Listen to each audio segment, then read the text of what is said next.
All right. So, what do you want to talk about on the podcast today, Vince? I'm not Vince. Oh, yeah. Hey, weren't you one of my students?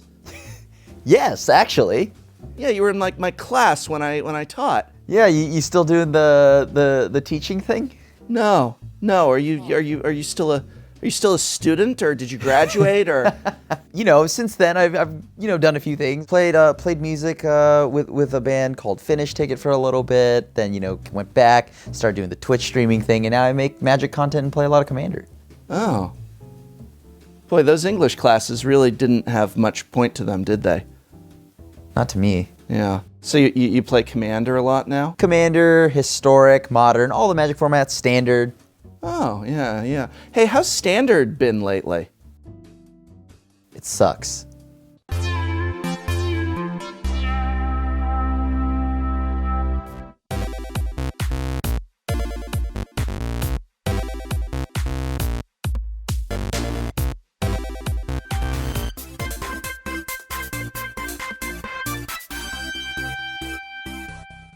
Oh, hello. Many Magic the Gathering players ask the question, why does Standard suck?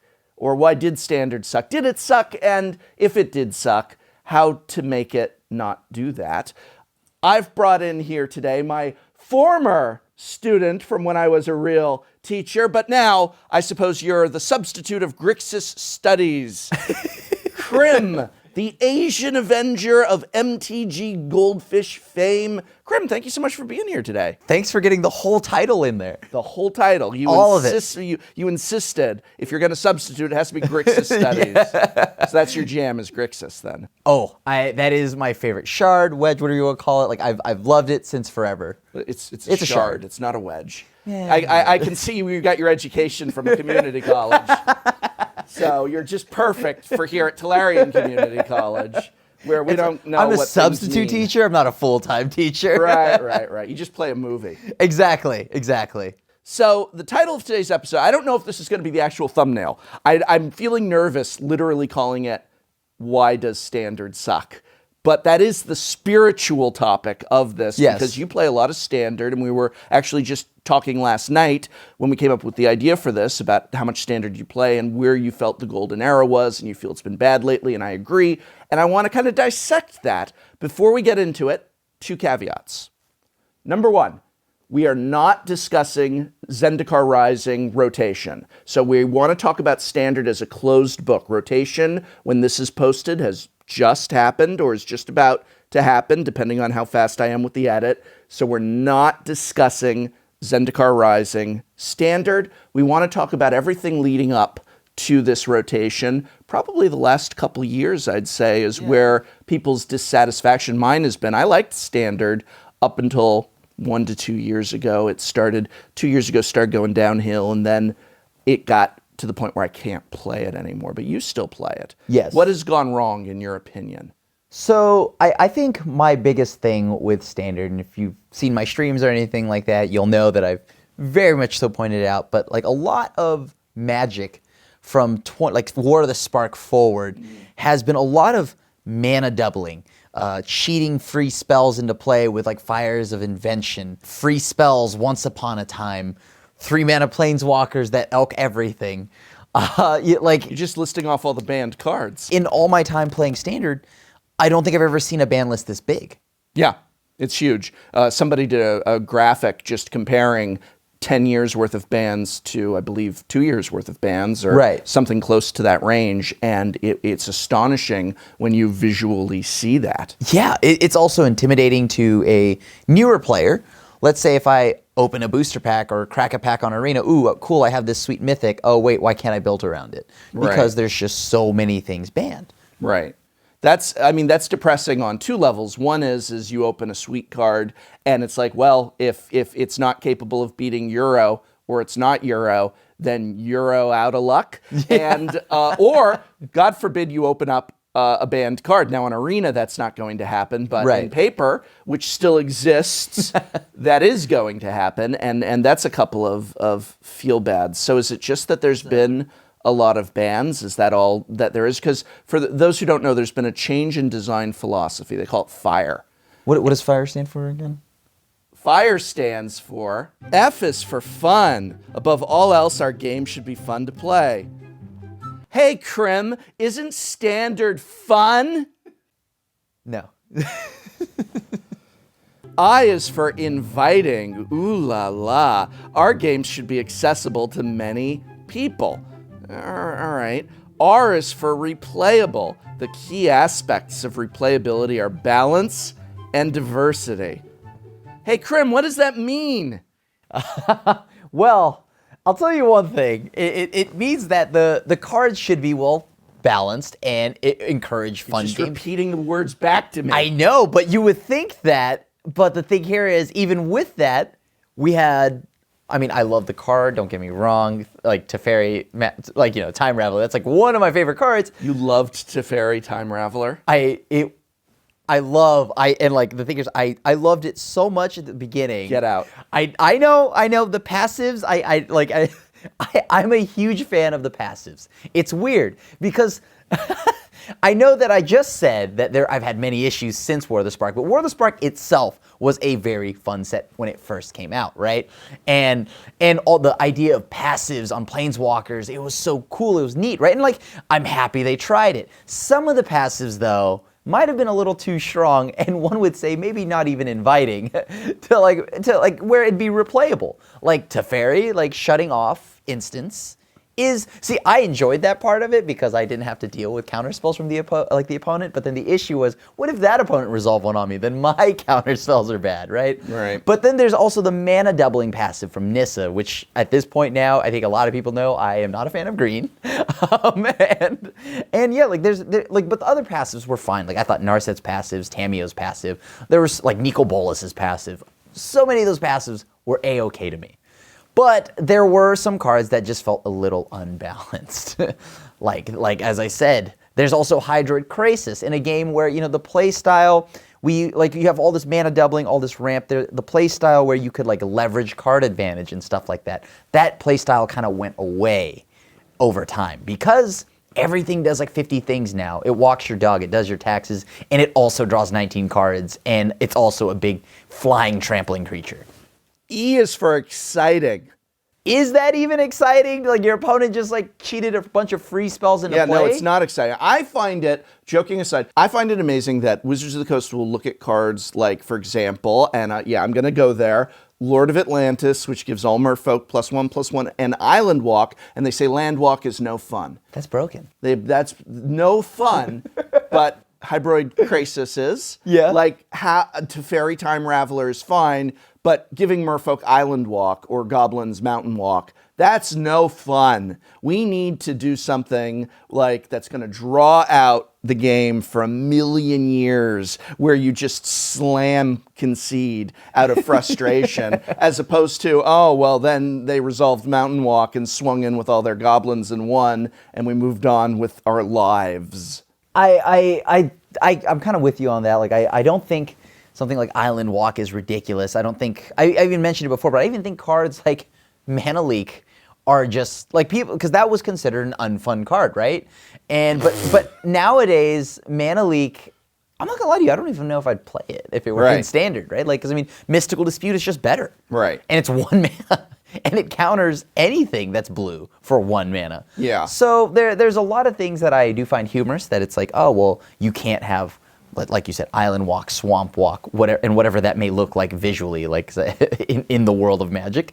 But then you can have, the Okos, the Nissa who shakes the world, the doubling of the mana, all the free spells that you get, like Once Upon a Time and stuff like that. So I find that kind of crazy, especially after when we I think the first thing that happened was when Eldraine was spoiled. Everybody kind of knew that Once Upon a Time was like, that's a free spell. Right. And in Magic's history and its past and whatnot, we've learned from how free spells play out. Even if it's just the first time it's free, it's already too much value. Right. And especially when we've changed the mulligan system to the London mulligan system, that gave it more consistency. Because I think at that point we had the most played deck was 72% of the Mythic Championship meta. At that point, the most we had, I think, was what, like 32% prior to that Mythic Championship, where the most played deck was 32% of the meta.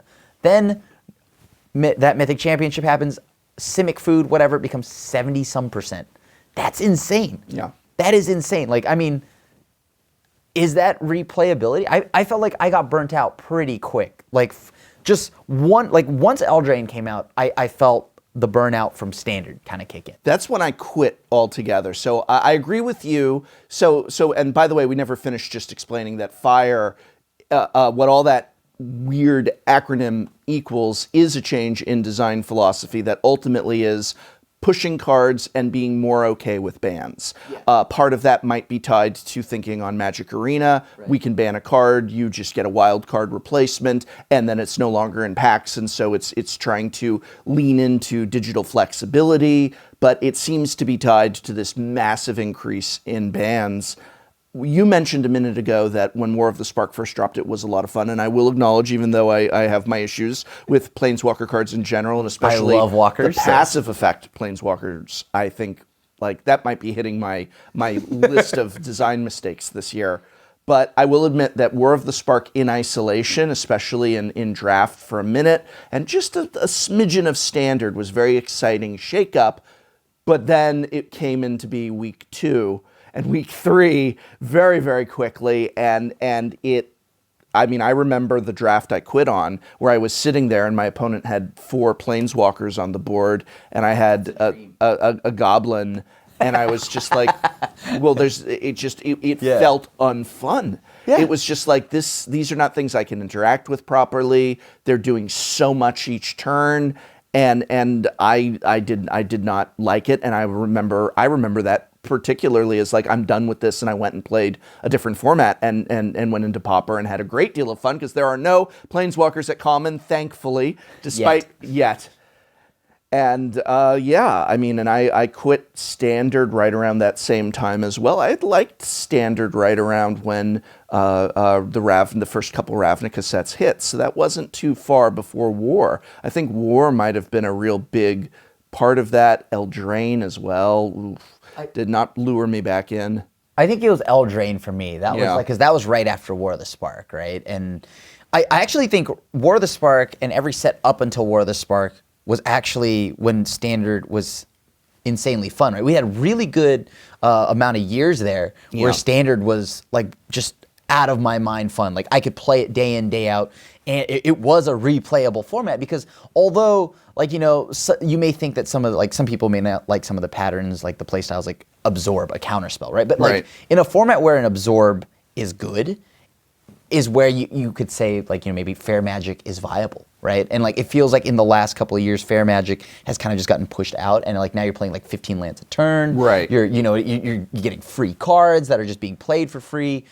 So I really liked those years though, because like War of the Spark and the Ravnica before it was great. I think like combined together, it wasn't for me like it wasn't a problem for me until Eldraine hit. Eldraine, if you actually look at most of the banned cards, I think they all have something to do with Eldraine. Right. Eldraine was too much. It was way too much. It was like don't get me wrong, Eldraine had some cool hits. I thought the adventure mechanic was very sweet. Oh, I liked the adventure mechanic a lot. I think it's funny to me because Eldraine, a card like Brazen Borrower, normally I would flip my mind over and just like, oh my gosh, that card is insane. But in Eldraine and the set as a whole, that card is just good. Mm-hmm. But Brazen Borrower should be like, oh my gosh, it does what? Bounces anything and is a 3/1 flash flyer. But in Eldraine and in the scope of things, it's just like, it's good. Right. So I don't know. I think that once we saw Eldraine, that's when we got a lot of like a little bit too much stuff. Too many free spells between Once Upon a Time, Fires. And then after that was when we got Winota. Winota, though, not a problem in Standard. It is something else that is just asking to be broken in Standard because you are getting, I mean, at a point, right, we had Luca in Ikoria, which gave us free Agent of Treacheries. Agent of Treachery, actually a fair card. I think as a 7-mana card in a world like literally listing everything that's wrong with Standard and saying I liked all of these things, but you're also simultaneously saying I didn't enjoy Standard. Yes, you realize that it's what a contradiction. You're lacking, it's a huge contradiction. It is because there's the good with the bad. You're why standard sucks. Maybe I'm the problem. Right. Oh. But like I think that the fact that if you look at Agent of Treachery, it's a Okay. 7 mana 2/3. Right? And it steals a permanent. I love it in EDH to death, and I think it's fine there. But like in standard, normally it's fine, right? If you took like that card and you put it in like, let's say 2013, 2012 standard, right? That card probably wouldn't even get played. The thing here is because today you have Growth Spiral. Right. You have Uro. You have these things, and as we had mentioned before about the whole fair magic thing, playing one land a turn, you have so many efficient ways to ramp, like and like no actual like cost at these ramps because they all replace themselves, they all do something. Whereas, you know, in the old days, if I had rampant growth and a bunch of stuff like that, it's just I get a land out of my deck and it's a terrible top deck. But now I have, you know, like let's just say like Uro, which is ramp life gain, a 6/6, and when it attacks, it does everything all over again. There's no cost to these ramp spells, so a 7 mana card and like Ugin in 2020 is a 4-drop. Mm-hmm. You know what I mean? And so it's that's why it seems broken because it's everything that leads into the Agent of Treachery. Like, let's be honest here, Luca was like essentially just cheating us to the Agent of Treachery. You never really saw like, you know, like Agent of Treachery without Luca, like, you know what I mean, like breaking the format wide open. Why was Luca a problem? Because it was a way to cheat in a 7 mana spell for free, like at the cost of a token. Right? Because your only creature was Agent. So you're always guaranteed to hit it with Luca. So that's my thing. Like there's just, I think a lot of standards, like issues has just been the cheating of spells and the doubling on mana. And the way the ramp works now is that there, as I had mentioned, no cost to adding it in. Well, when you look at a lot of cards that were banned prior to this current era, by which I mean the last few years, almost all of them, not all of them, but almost all of them in some way involved something with fast mana or cheating out mana, anything from delve spells to fast mana cards, artifacts, and a lot of the cards that are on the watch were on the watch lists for a long time.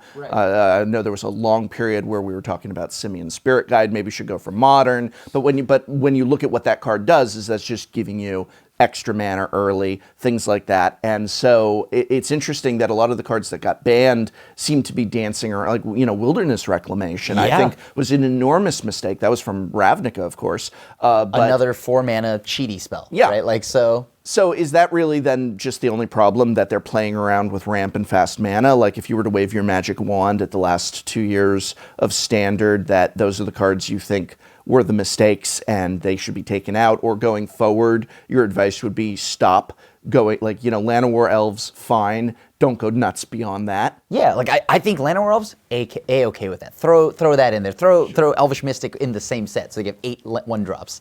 Okay, but the thing here is when it's something like no more, like the issue I think I had was like example, Field of the Dead. You can't interact with it efficiently, right? And then on top of that, you had tons of ways to get land out. You had Golos, you had all this other stuff. So it's just like, once again, it's easy. All I had to do was play a land and I beat my opponent. Mm-hmm. And things that are problematic to the game in a game where it's all about resource management and you have unlimited resources, in what it feels like unlimited resources. You know what I mean? Like sure, like I guess there are, I'm not saying that there aren't any decision trees you have to take, but I will say that the patterns of play weren't exactly the most fun. Mm-hmm. Right? It's just like, cool, play a land, get a zombie. Cool, I play another land, I get another zombie. And while like you're getting rewarded for playing your normal game plan, where you were already going to play lands, and on top of that, you can double the amount of lands you put out. So I think a lot of it stems from like that. Just like the dancing with fast mana and the way you ramp and the way the ramp replaces itself too efficient. Like it's just the cards are too efficient. I also think that some of it, I agree with all of that, by the way, but I also think that some of it is from the gameplay experience. So not just that over-efficient card, but when I think of what was frustrating me to no end, I don't know if prison is the right word for Standard and what we were encountering, but it felt like a prison to me, where I would end up in games where essentially it wasn't so much that my opponent was going to win, but that I was just going to concede because there was no hope of my winning. And if I did play it out for the next God knows how much amount of time, they would eventually eke out a win. But there were so many decks that I was going up against, or perhaps there were so few decks, but they were the dominant ones. It just felt like nearly every game, it just ends up being that my opponent is going to stall me out. I can't do anything. I mean, Wilderness Reclamation was a big part of that. Nexus of Fate prior to that was a huge part of that. And a lot of other things that made it feel like I was in some kind of prison or lock sort of situation, and I wasn't getting to play the game. Again, my philosophy has always been that I don't care if you combo off and win, and then we shuffle up and go on to the next round. But when it's going to drag on forever, and then I eventually have to make the call, which is not a lot of fun. I know for the pros it's a lot easier, and they recognize, all right, you've got this. We don't have to play it out. But for us casuals, we don't always know, oh, am I going to be able to get a counter spell for that, or an enchantment destruction for the reclamation, and then get ahead again. And so it feels just miserable overall. And I think that it's really funny when I was mockingly reading the FIRE acronym, that none of that, to me as a casual player in Standard, was really embodied in that gameplay experience that I was receiving. It was just these long, dirtily drawn out, locked down games. The idea of, like, let's just say an aggro deck didn't exist, right? Yeah. Because there were aggro didn't matter, right? Because all your things gained you life along the way, or blew something up, right? It's like board wipe, gain 50 life, you know what I mean? Like, so it was hard for you to like get any kind of like advantage as an aggro deck. So everybody's kind of just forced to go mid-range, but you couldn't really go like bigger than the deck that is putting 50 lands into play and playing like an Ugin on turn 4. Yeah. So you just end up playing Ugin itself, right? Right. So a lot of strategies are pushed out because of some of those things. And like, I mean, let's not lie here. Control, and you used to think control you associate it with like counterspell, and like permission magic, right? But then it kind of just became this thing where Teferi was so efficient and just it did so many things and it was so good that, you know, you just didn't want to get caught out holding like 8 counterspells with a Resolve Teferi on board. So most control decks just chopped off all of the like counterspells and just went tap out. So a lot of the cards from the last 2 years do have that prison style that you're talking about. Like Teferi shut off instants. Narset says no additional draws. Tamiyo says no discard. I'm okay with some of those passives. I'm okay with the no additional draws and, the no discarding, right? Yada, yada, yada. But some of that was very powerful and very prisony. And that was, like, Teferi shut off tons of cards. Oko turned, like, the God Eternals. I think the God Eternals were very cool cards. But Oko just elked them. Mm-hmm. So there was no point in playing them. Right. So it was awkward. You were in a spot where there were so many cool cards in the format that didn't get to see play. If you took some of the problematic cards that we had mentioned out of the format, I think there could have been some cool things there. If they slowed the ramp down, like seeing something like Nicol Bolas, Dragon God. That card, everybody knows I love Nicol Bolas, but like that card was like so cool. And it was actually insanely balanced. It felt like it was overcosted compared to some of the 3-mana planeswalkers. Mm-hmm. Like Nicol Bolas could have brought, like if it were up to me to like match it to the power level of rest of Standard, Bolas would have just been literally blue, black, red. In the trend of all the powerful 3-cost planeswalkers, why not, right? Why not? If anyone from Wizards of the Coast is watching this and you're looking for someone new to be hired into design, do not hire this man. Do not hire this man. Reason 342 why I'm not on R&D. So let's talk about when Standard was not just good, but at its best, thriving. What do you think of when you think of a thriving Standard, and what are the characteristics that make it that way? I think, so like example, the last time I would say we had a thriving Standard was one that I truly, if let's not say money is a factor into it, right? Just strictly the gameplay. Right. Mana is good. I know what you're going to say, I think, because everybody's going to agree with it, but go ahead.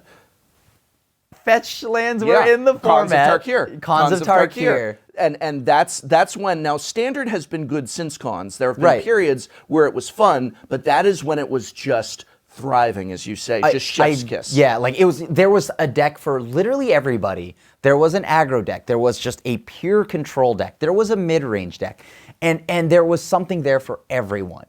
And I'm not gonna lie to you, I don't think like, as you had mentioned, there have been fun Standards along the way. Like, as I said, like War and the first few Ravnica sets was really fun, but nothing ever captured Cons level to Right. me. Yeah. Cons was, and this is even of all the past standards I played in too. Like I loved fairies, I loved like Cobblade, and I know that those formats weren't fun, but I like for a good amount of people. Glad that you know that. Oh yeah, I'm aware of the decks that I like, and I'm okay with like them printing cards to hate out those decks and all that, by the way. But Cons was perfect. It had everything. It had the miserable control deck you hate playing against. Sure. But it also had that crazy aggressive red deck. And it also had a great green-black mid-range deck when you could actually one-for-one play value creatures and leverage card advantage. It also felt like a period where you could experiment more, and I remember feeling that some of my rogue deck builds were much more viable than they are today. I'll say that.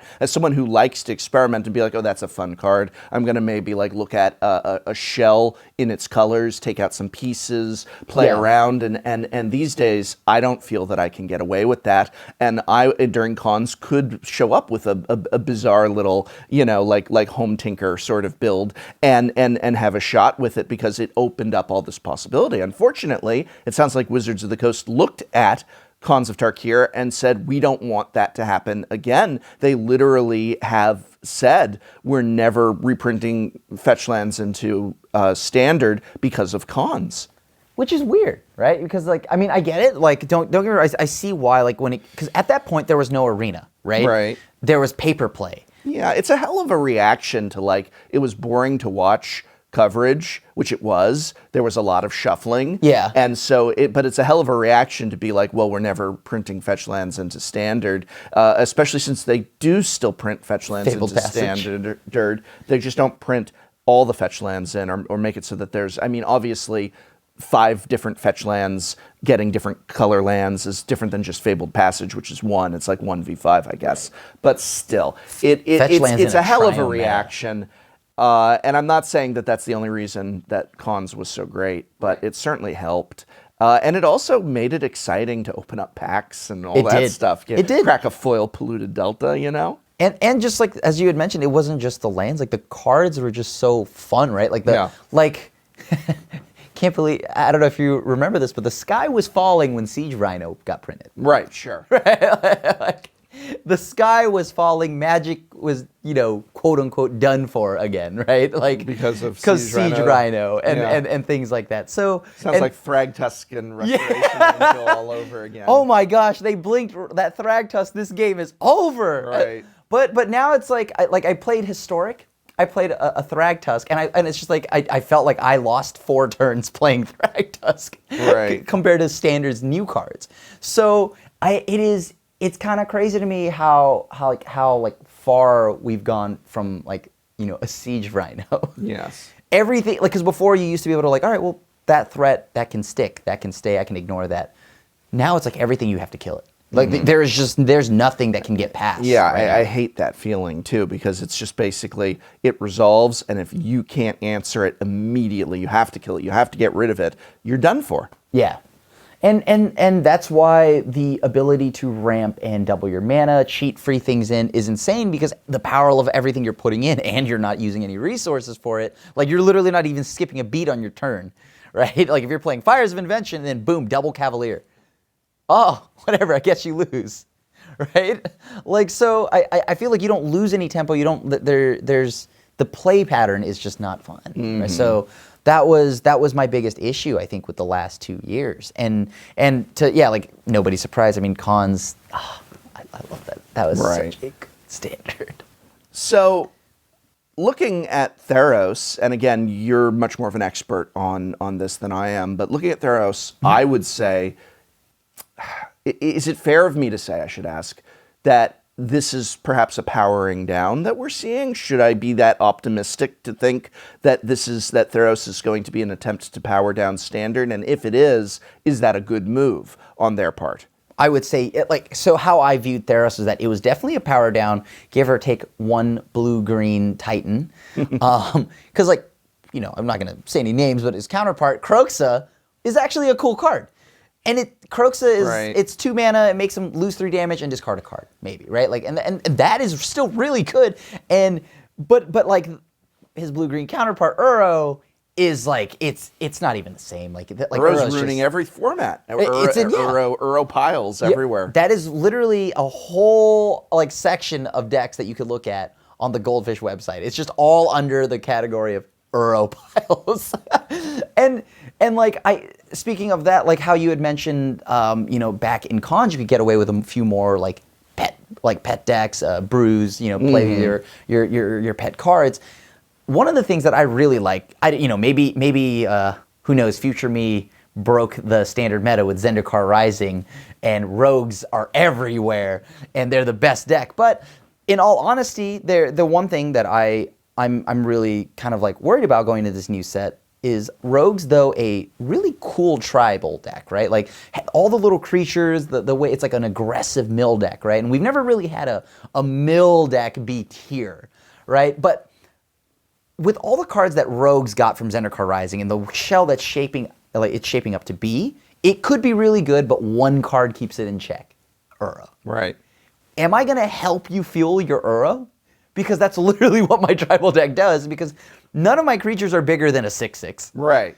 And even if you just got to play it once and I kill it, I've spent mana, I've spent time, and you've also eaten up your graveyard and shrunken my whole team. So do they need to ban it? Are they going to ban it? Isn't that the plan? The plan is make this card and then ban it so that we can be interested in the new cards. And then people who spent $40 a pop on Uro, See, and that's the thing that kind of burns, right? It's like, ooh, on Arena, this is just a wild card, right? But like in the times that we're in, of course, Paper Magic also is in a weird spot. But like, let's just say that wasn't here, and I bought a $40 card. I'm gonna feel really bad knowing that like at any point this is gonna get banned. And I mean, I guess it kind of works to my benefit that if I stray away from the powerful decks and the powerful cards. I usually play cheesy 1-for-1s and wonder how I lose to cards that 30-for-1 me, right? Like I sit there and I baby rage all day. How did I lose to Krasis? Oh, because I tried to 1-for-1 a Krasis. So like I do think that Uro should go. But if you look at everything after Theros, it's M21 I felt like was the perfect level of power. Cards like Terror of the Peaks, Elder Gargaroth. You look at those cards in 2013, I would have told you those cards aren't even printable. Those are banned, like instantly banned. Right. Before the set even comes out. In 2020 standards, it's like, it's good. I'd play it. But the way the power is shaping up to be now, I feel like there has been a power down. I love this spot that we're at right now with Zendikar Rising, the power level of the cards that we've seen in spoiler season, M21. It's the perfect level of power. Like Teferi, Master of Time, a Planeswalker that activates at instant speed. Normally I'd be like, whoa, that's got to be broken. But it's just a good blue Planeswalker. It's fine. But it's not backbreaking. And like the creatures, Terror of the Peaks, Elder Gargaroth, really good if you get to untap with it. Fine card. Not disgustingly broken, but strong. Because I think the one thing I never want to go back to, this is why I have to like really applaud the R&D team, is because you have to walk this tightrope that is fun, powerful, but please don't take me back to Ixalan levels of like lack of power, right? Like Ixalan, I actually just stopped playing Standard because it was so painful to play such a low-powered format. It felt like I would rather just play two starter decks against each other. I feel kind of the same way, especially as a Merfolk fan, that I didn't really have much fun with the Merfolk in Ixalan. You would think yes. that, Merfolk set, yes, all the sweet new lords, all the sweet new, like Kameno was cool. +1/+1, we can't give it Island Walk. Island Walk isn't fun. But apparently Uro is fun, but God forbid that they had reprinted a Lord of Atlantis into Ixalan. I wish there was Island Walk. This way those decks that are ramping 50 lands into play. Oh, what a concept. What a concept that way those decks would have a weakness that might discourage every single person on the planet from just jamming Uro into a pile. Yeah, there's a lot of... There's no real way to punish ramp, right? So, I mean, you're right. Like, it'd be cool to see something like that. And as I said, Ixalan, I think that was a missed opportunity to really... Like, Kameno was cool. I think Commander is a sweet card. It is. Like whether it's a Merfolk EDH Commander or just in the 60 cards or whatever, in the 99 of Commander, it's just an all-around fun card in like formats if you love Merfolk.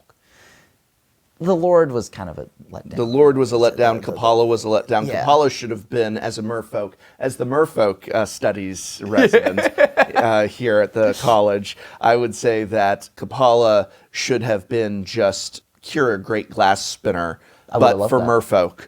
And that would have slotted in so nicely into Merfolk decks. It would probably, and it's just like that little bit more would have given it some oomph so that maybe that it was a viable tribe, but it didn't really end up being that way. So if you do have R&D's ear, now that you also just praised them and gave them that compliment, if you do have their ear, what would be one or two pieces of, I don't want to say advice, but maybe requests about what they should pay attention to going forward in terms of trying to get Standard back on the right track? I think the first thing, the most important thing, is that if Nico Bolas is in the format, it should be a tier 1 deck always. No bias, clearly, no bias. Sure. But outside of that, the mana doubling, stay away from that. Like, if you're gonna double mana, if you're gonna allow ramp to do its ramping things and run rampant, if you would. Woo! I would say there should be a cost to throwing these cards in your deck. They shouldn't gain you life and do all this other stuff. They should be a dead draw in the late game, right? Because that's the way you would beat those decks, like Tron. Oh, well, I just gotta hope they brick and not draw like a Karn, an Ugin, and they draw one of their Farseeks or something like that.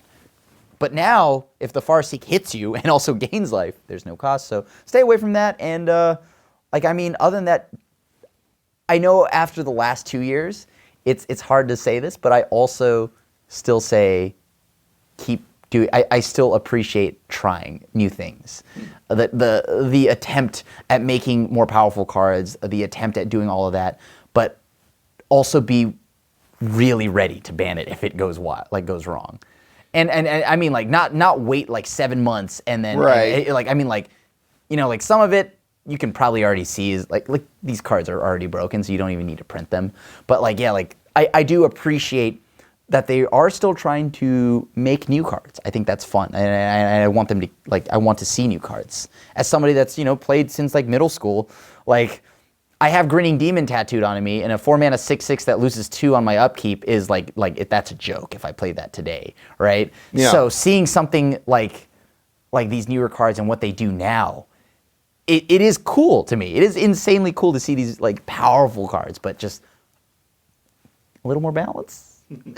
I definitely don't like the philosophy, though, that it's okay to design with the idea that if these cards get banned, that's okay. I do agree that if a card needs to be banned, it's better to ban it than to leave it. And I think that a lot of times they make the mistake by trying to hit the enabler instead of the actual target, because maybe the target is in the most recent set. Or it's the face card. Right, or it's the face card. And I think, no, it's better to get rid of that. But it's even better to not have to do it in the first place. And now, of course, you then come back and say, well, they don't know. And sure, but I think that the current design philosophy is saying it's okay if that happens, and I would rather say no, it's not okay if that happens. It still might happen, but let's not just say, since Arena is so popular at the moment, or was popular when we developed this system, is Arena popular at the moment? That's another episode. But that it's okay to just say, oh, we'll ban it and give them their wild cards back, because there is still the paper component, and I think it's the most important component of Magic, and it is the biggest tie-in to people's enjoyment and fun. And that's where Magic does, Magic has to, once again, balance that too. They've got this digital game where they want to be an esport and they want to do all this stuff. Mm-hmm. But those digital games, can I say the H word on this channel, like Hearthstone and stuff like that? Or if not, you can just censor that out later. No. You can totally say Hearthstone. Hearthstone, Runeterra, all these things, they can fix the card just by a patch. Right. You can't do that with Magic because there's the paper half. Right. So they have to walk this line, and it's kind of weird. So, I'll tip my hat to them there. you do that. Yeah, But stop trying to be like Hearthstone. Or that's also my comment is don't try and figure out how you can do what Hearthstone is doing. You're not going to be the Hearthstone killer. Be Magic. Do what Yeah. Hearthstone can't do. Hearthstone doesn't have and will never have. They had, and it didn't work, a paper version of the game. So lean into what you do that other games can't, instead of being obsessed with what other games do that you cannot. And I think that all of this goes back to that. I think that that's where that came from. What you described, like, if only we could do that. Maybe we can. Maybe we can find a way to get away with it. And I just do not think that that is a good direction to go in. it's kind of a tough one, right? And so like a tough one to do, and that's why that's actually exactly what it feels like. As I mean, like, Hearthstone is how the vibe of some of these new cards. It's a joke. Kidding. It was a No joke kidding. before, but now it's like it's kind of scary. Like, haha, wait. No, they became obsessed, and here we are. Now we're paying the price for that obsession, as it were. So hopefully, maybe there will be an awareness that that's just not going to happen. I worry, though, that just at the corporate level, it's just Hearthstone, that's the target. Hearthstone, that's the target. Why can't we have their numbers, their performance, their viewership, their mechanics, their all of this, and just going away from what makes Magic Magic and trying to make Magic Hearthstone. Yeah, I mean, like Hearthstone, not saying the game is easy to play, but the cards themselves don't have, like, I think, because I used to stream Hearthstone before Magic had Arena, and I remember when Arena came out and it was in closed beta, Nico Bolas, God Pharaoh, was on my board, and somebody that had watched Hearthstone and all my Hearthstone stuff was like, why is there a textbook of things there? Because, like, it's got 4 abilities. Right. What do the numbers mean? Like, you know what I mean? Like, if you looked at, as a new player, if you looked at Vampire Scavenger, whatever the new star +1, Right. like Vampire Rogue is, that looks like there's a math equation. Yeah. Like, if I didn't know Magic, I would look at this like, is there a math equation on that card? Why do I have to do a math problem to figure out what it does? Right. Because, like, some of that is a lot of text, and it can be overwhelming. So. Yeah. Well, Krim, thank you so much for joining us here today. Would you like to tell people where they can find you if they want to find more of your awesome Magic the Gathering work and presence? I am on, like, all the social media, like Instagram, Twitter, TheAsianAvenger. Of course, you can also find my stuff on MTGGoldfish.com, where I do Historic, Pioneer, Standard, Commander, all sorts of content on there with tons of friends. So TheAsianAvenger at everything. That's my handle for all my and things. we'll put all those links down in the doobly-doo, as it were. But while I have you here, we've got Zendikar Rising coming, and Merfolk are a tribe in that. So is this going to be my hour? Are we going to see Merfolk Tribal in Standard? Finally, I can play my favorite tribe, Merfolk, right? Right? There's some really cool Merfolk, and we should talk a little bit about the Merfolk. Should we tell them? Get the hell out!